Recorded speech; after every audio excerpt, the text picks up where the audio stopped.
দেখে নেওয়া যাক মাঠ প্রশাসনে দায়িত্ব পালন করা কর্মকর্তাদের শ্রেণীবিন্যাস আসলে কীরকম।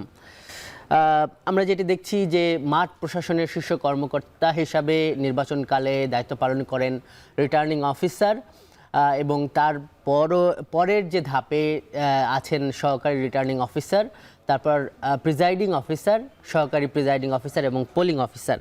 এবারে আমরা যেটি দেখব যে কারা মাঠ প্রশাসনে নির্বাচন কমিশনের দায়িত্বপ্রাপ্ত কর্মকর্তা হন এবং তাদের কার কি দায়িত্ব থাকবে কিংবা দায়িত্বের সীমানা বা পরিসরই বা কী। আমরা একটু পরের স্লাইডে যাই।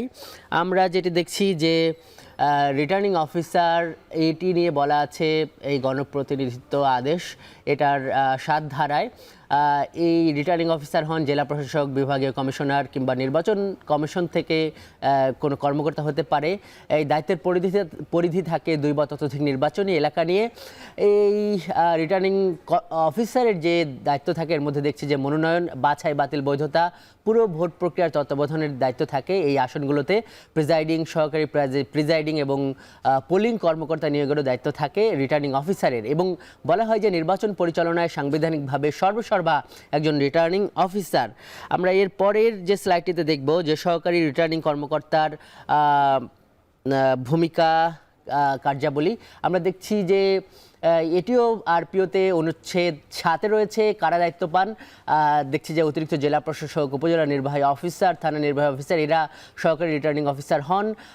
এদের মূল দায়িত্ব রিটার্নিং অফিসারকে সহায়তা প্রদান করা, ক্ষেত্র বিশেষে রিটার্নিং কর্মকর্তার ক্ষমতা প্রয়োগ ও দায়িত্ব পালন করা এবং এদের দায়িত্বের যে পরিধি সেটি হলো একটি নির্বাচন এলাকা নিয়ে। প্রিজাইডিং অফিসারের দায়িত্বের ব্যাপারে বলা আছে গণপ্রতিনিধিত্ব আদেশের অনুচ্ছেদ 9-এ দায়িত্ব পান প্রথম শ্রেণীর কর্মকর্তা, দ্বিতীয় শ্রেণীর কর্মকর্তা।